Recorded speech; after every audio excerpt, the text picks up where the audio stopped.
Mr. Kim Jong-un, the DPRK leader, came to China mysteriously for an unofficial visit, the first of its kind since taking office 6 years ago. The timing for this ice-breaking visit is meaningful since he agrees to meet with ROK President Moon Jae-in and President Trump in the next 2 months. Why did he show no sign of including China on his agenda of intensive diplomacy to seek an end of isolation? Will this historic visit be a game changer? Mr. Kim says he seeks eventual denuclearization so long as the United States provides security assurance.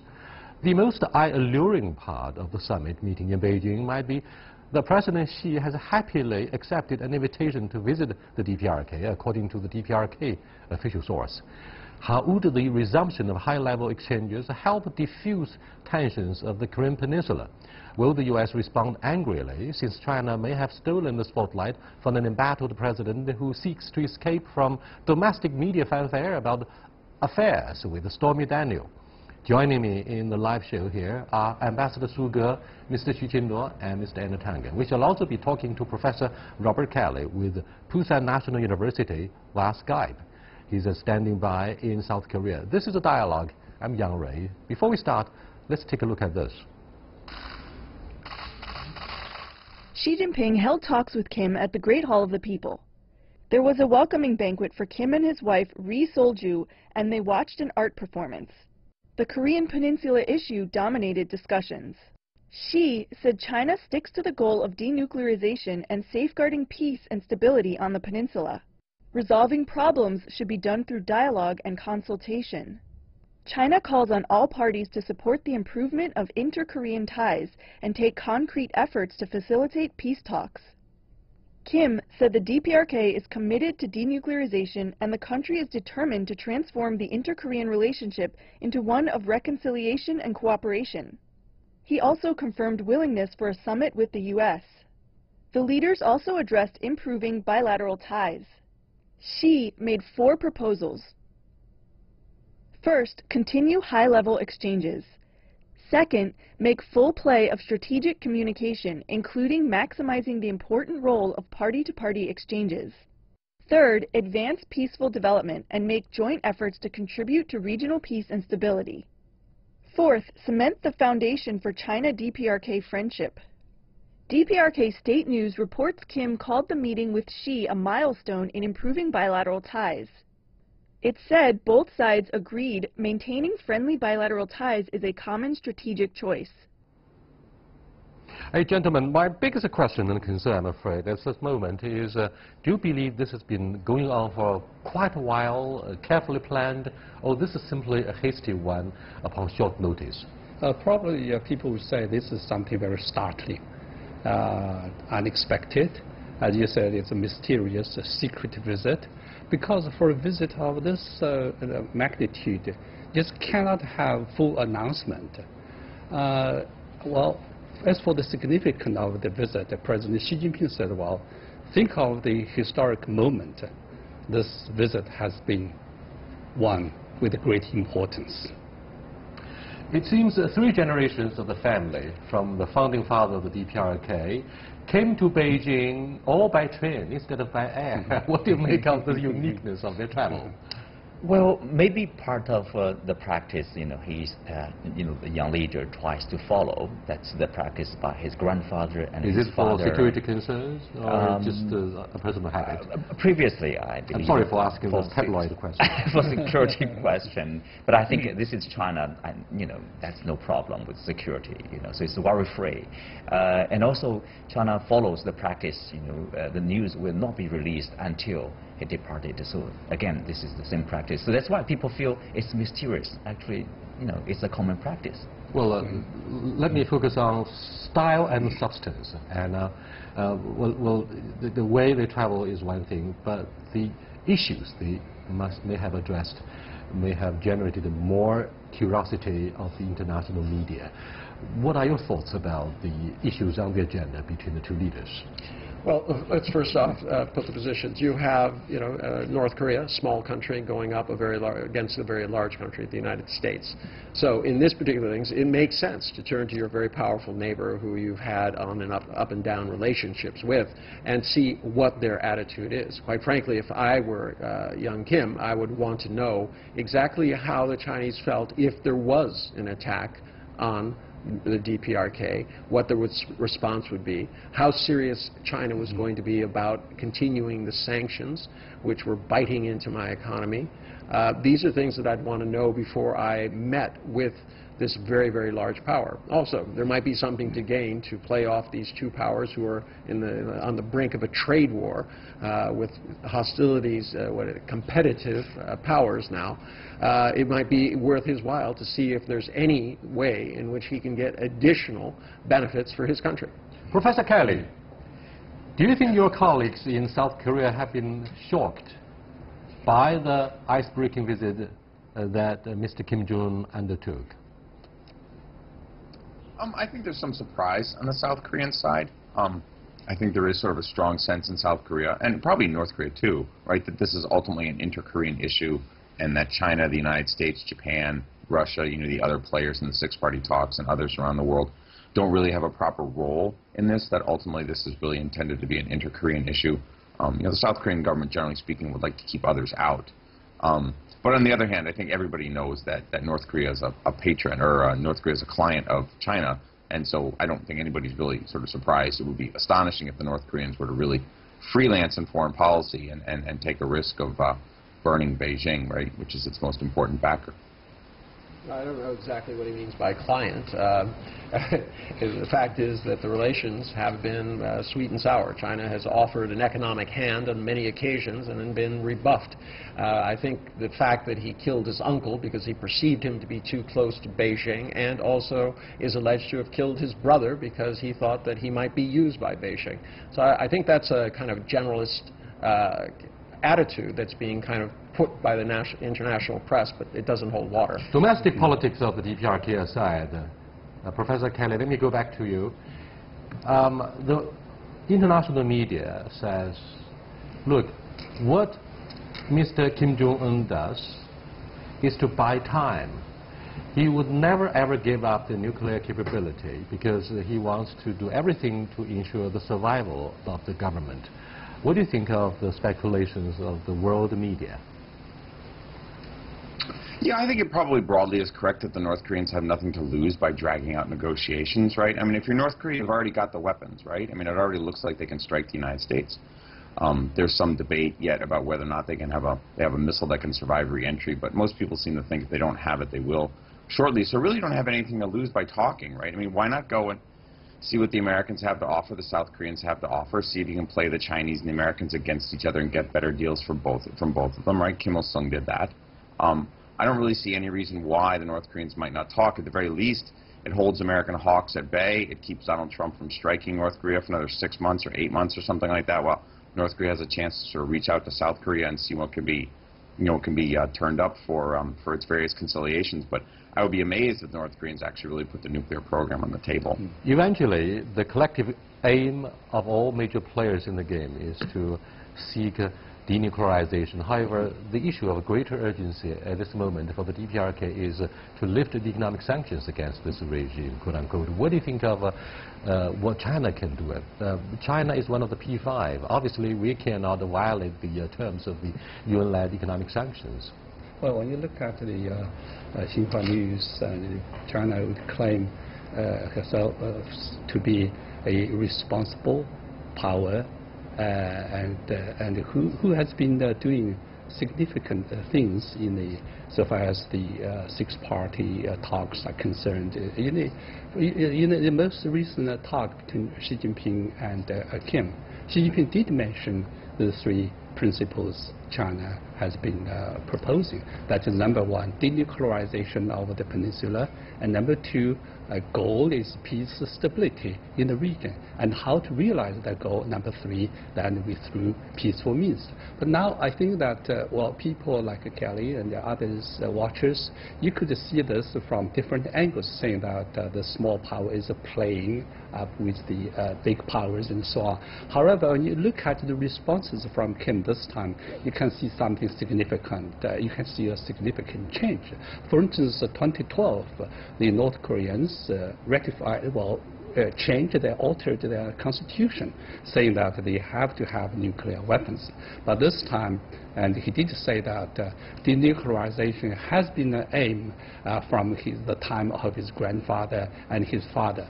And he also hopes that if the United States can keep their promises and they do in a reciprocal way, and denuclearization is a possibility. So that's something included in the communique. I think that's significant. We are viewed by most Western observers as the only, if not the closest ally of the DPRK. We still provide this country with food and fuel. We have been asked and urged by the Trump administration to suspend everything we have official ties, particularly the fuel supply. But at this moment, let me go back to the basic question as to whether China can do anything to help alleviate the plight, the dilemma, economic dilemma of North Korea. Well, I think China obviously can play a very positive role, not only in pressuring the North Korean side to really do something to give up the nuclear weapons, nuclear development over there.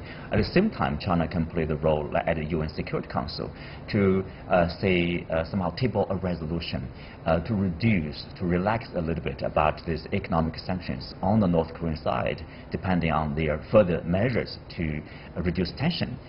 So if that's the case, I think, yes, China is helping to solve the problem, both with the United States and with North Korea.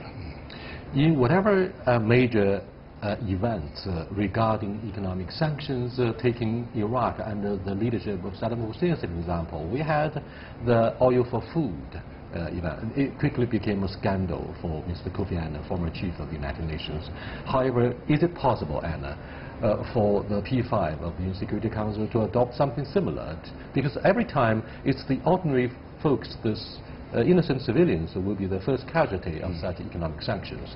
And we should suggest relaxation of the economic sanctions as a humanitarian relief to assist with the poor and the vulnerable social groups. I know, but you're going to run directly into Trump, who's saying maximum pressure is the only way that we've gotten to where we are, that that Kim has already said that he softened his line. Trump is already claiming that this was his victory through maximum pressure. What are the chances he's going to relax out of the P5? I think it takes a game changer. Something, for instance, if China were to say we are going to put North Korea under a nuclear umbrella so long as we have verifiable control of them getting rid of their nuclear weapons. You take that to the United Nations, then it's a very, very different game, because China has now put its credibility on the table, probably a Nobel Prize, Peace Prize for Xi if that gets done. This is an urgent problem that needs to be addressed, and this is one way it could be. You don't know much about China. The Chinese government doesn't like the Nobel Peace Prize at all.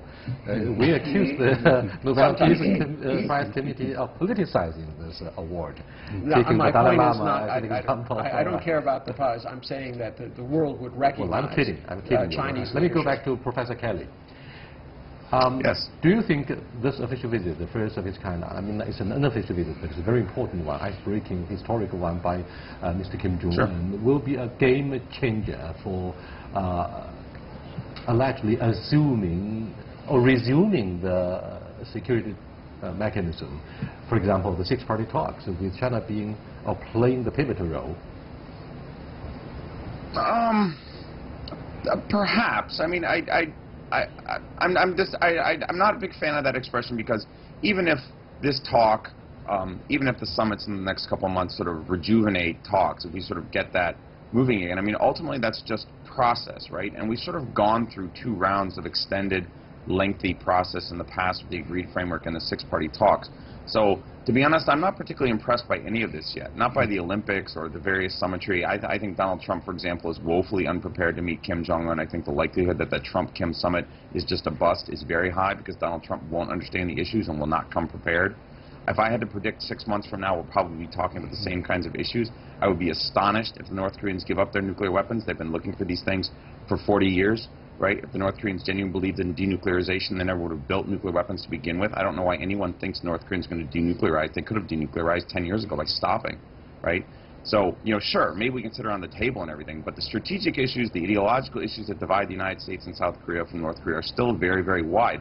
And until those begin to close, this is mostly just process. And that's not worked out terribly well for 25 years. So I'm pretty skeptical, actually. So, I mean, sure, maybe it's a game changer for the talks themselves, but not on the actual issues that matter. No, I don't think so. Let's take a look at the response from the United States. Spokesperson of the White House said this visit by Mr. Kim Jong-un to Beijing was actually a result of the maximum pressure that the White House has imposed on North Korea. Do you buy this idea?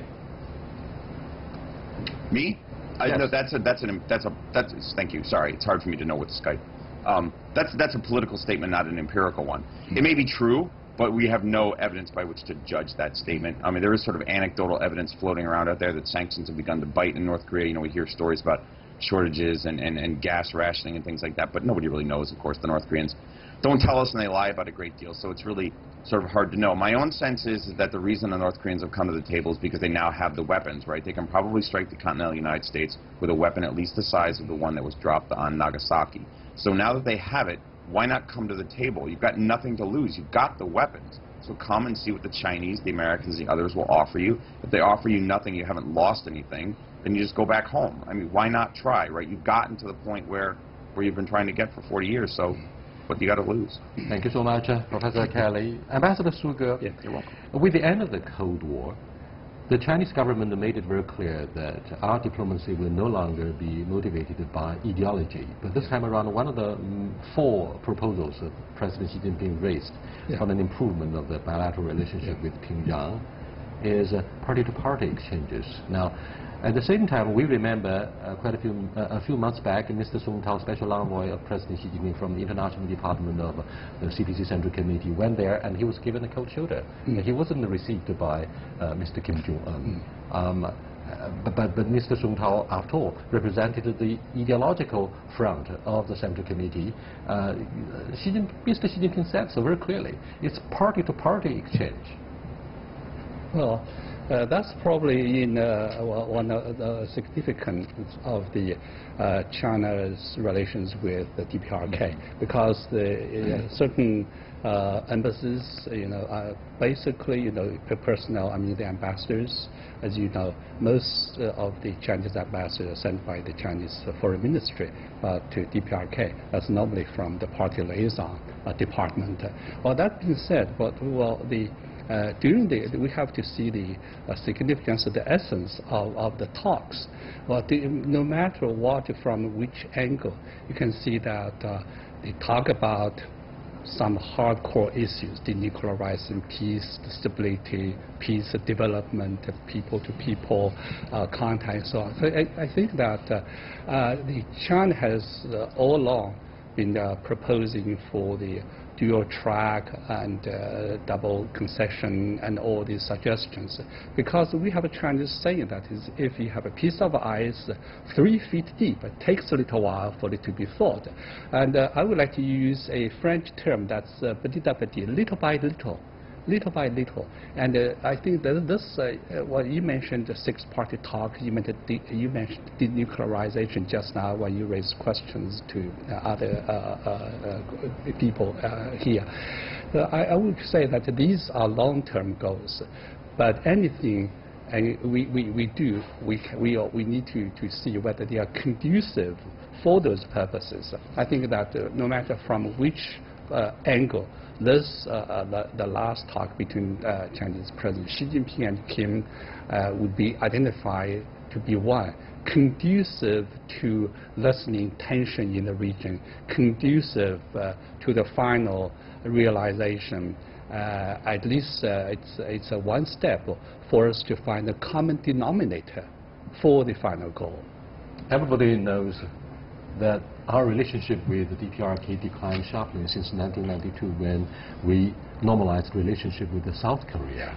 And this obviously alienated and angered Pyongyang. And therefore, these years we see gradual decline of China's influence on the DPRK. But why do you think we have this reversal, we have this turning point? And Mr. Kim Jong-un came hand in hand and say, look, we are buddy-buddy. Let's maintain the legacy of family politics handing down from my grandfather. Well, I think, both China and North Korea here, actually this is, you can call it a diplomatic coup for both countries. Well, obviously North Korea will get a lot, not only restoring the bilateral relationship, but to a very high degree. But we joined the economic sanctions. They are not very happy. That's right. This is why we call it like historical. This is unexpected for a lot of people. So this is almost like a U-turn of the whole situation. Because the major reason behind the U-turn, I'm afraid, according to some of the observers, Mr. Kim feels clearly that the survival of his government and the country is really in trouble, really in danger.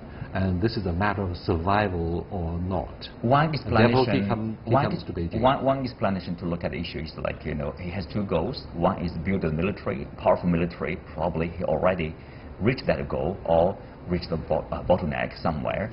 And the principle of a military first. Second goal is to build the economy. If he wants to do good about the economy, he has to lower the tension with the U.S., with South Korea, and improve the ties with China. Obviously, that's such a natural choice. I'm thinking also, well, during the visit, what he get is the Chinese support. When he goes to the negotiation table with Donald Trump or South Korean president, he will in a very strengthened position on equal footing. Otherwise, he would feel very much isolated in a weak position talking to Mr. Donald Trump. Earlier, Anna, you said one of the questions you might have asked Xi Jinping is what would China do if the DPRK comes under fire from the military attack from the United States? But the other thing, some of the observers that I came to know, they say, hey, is this visit regarded as an insurance policy, asking for China's security guarantee? Now, if I talk to the United States and the ROK, what would China do to provide a security umbrella? You said security assurance, or particularly nuclear umbrella, to be provided by Beijing would be a game changer. But what about the immediate concern of Mr. Kim Jong-un? Is that solely about the security umbrella, or just regular consultation with a big number before he meets with Trump and Moon Jae-in? I'm going to disagree with my colleague who's sitting in Seoul right now, and quite frankly, the reason is you have John Bolton. You have somebody who already started a bloody war, which claimed the lives of millions of people. I think this is giving South Korea pause, and everybody else. Okay, if you have somebody who is the new advisor to the president, who's saying that war solves everything, that we should be dropping bombs everywhere, not only there but Iran, okay, you have to take it very seriously. Kim has to understand, he knows that there's a possibility. He has to weigh that out very carefully. His aim is survival of himself, his regime, and his country. But Ambassador Su, back in 1950, we were dragged into the first bloody regional conflict with the end of the Second World War against our will, because our country was facing the immediate task of rebuilding our economy after 3 years civil strife. It's a surprise attack to cross the 38th parallel by the founding father of the DPRK without informing or consulting us. This time around, they come to us and ask for the security assurance, as Anna said, wisely. Do you think this is the case? Do you think we're going to repeat the same mistake that we suffered so much in the early 1950s? Well, as you all well know, that the Chinese foreign policy is made by judging not only on domestic situation, domestic needs, but also on the changing international situation. During the 50s, that was the time of war and peace. But now times have changed, because this is the era of peace and development. So China's domestic needs and international situations are both changing. This time and just now, people you talk about the security guarantee and so on. I think China is for peace, for development, is against war, because it's so close to our doorsteps. If there had been should be a war going on, then that would turn the whole area into a war zone. That's not good for the region. There's no doubt that most of the Chinese would show their absolute respect for the political will and the agenda of Mr. Xi Jinping and the new generation of the CPC leadership. However, we are seriously concerned about the possible nuclear fallout from the immediate area close to our border in Dandong. I mean, they have their nuclear facilities there. So, do you think it is China that will always be forced to pay the bill while they have their nuclear facility there, against our will, against our advice, against the collective will of the population here? But I think there's expectation out of China. The expectation probably is not realistic sometimes. People would expect China to do somehow to control North Korea or to order North Korea to give up nuclear weapons. No, North Korea is an independent country. For Chinese foreign policy, non-interference, even its allies. And also, I think China shares one common goal with the United States and South Korea. That is, there's no room for nuclear development, further development over there. Nuclear, denuclearization is a choice. I think that's where China and the U.S. Cooperate with each other. On the other side, I think China do enjoy this strong relationship, and that's why you see these two leaders shaking hands, talking to each other. Now, let me go back to Professor Kelly. Hello, Professor Kelly. Yes. Yes. There is still the Mutual Defense Treaty, quote unquote, between the DPRK and China. However, one of the major articles of the treaty say clearly, if you are going to do something major, something very significant, you have to consult your treaty partner. But we were never consulted. We were never consulted about their nuclear ambition or capability. But when they have finished basically the process of nuclearization, they want us to provide the security assurance, and they expect us to provide the economic assistance. Now, do you think what do you think of China's considerations? Do you think we will be very quickly will be reaching out to help them, whatever the costs? I think that there's broadly speaking a strategic debate inside China whether or not it's worthwhile to cut North Korea loose. And as long as hawks inside China, basically inside the party and the army, the PLA and the CCP, believe that the buffer is more important than a nuclear North Korea, then you're stuck with a nuclearized North Korea. North Korea is not going to denuclearize, and it's a question, I think, of whether or not the Chinese are willing to take the risk of cutting off North Korea in a really serious way, really meaningful sanctions enforcement, shutting down elite monies in Chinese banks, things like that. If you really drop the gate on North Korea is in a lot of trouble. I just don't think a lot of Chinese elites are willing to take that risk, because no one knows what would happen if North Korea really began to spin apart. And now that it's got nuclear weapons, that prospect is even more frightening. China's in a really, really tough bind. I mean, I think China's helped sort of create this monster by enabling bad behavior from North Korea for the last 20 years. And now they've got nuclear weapons. They sort of did this clandestinely against the whole world despite sanctions, which China could have enforced harder but didn't. And now here we are at this mess, and nobody really quite knows what to do with it. Thank you so much, Kelly, for being with us. Thank you for having me. Ambassador Su, what do you think of our commitment to the defense of the DPRK, since, you know what I said earlier, the bloody conflict where sacrificed thousands of our volunteers. They were our brothers and sisters in uniform, and they should have been involved in the post-war reconstruction, and yet they sacrificed their lives for the defense of China, the young China in the early 1950s. Well, because as you all know, that the matter of war and peace and the security of the region, of the area, is not only determined by us and the North, so as it's up to the United States, to the South as well. So we would say that let's give peace and give development a chance. Thank you so much. With that, we come to the end of this dialogue about the just concluded unofficial visit, the first of its kind, by Mr. Kim Jong-un, leader of the DPRK. I'll see you next time. Goodbye.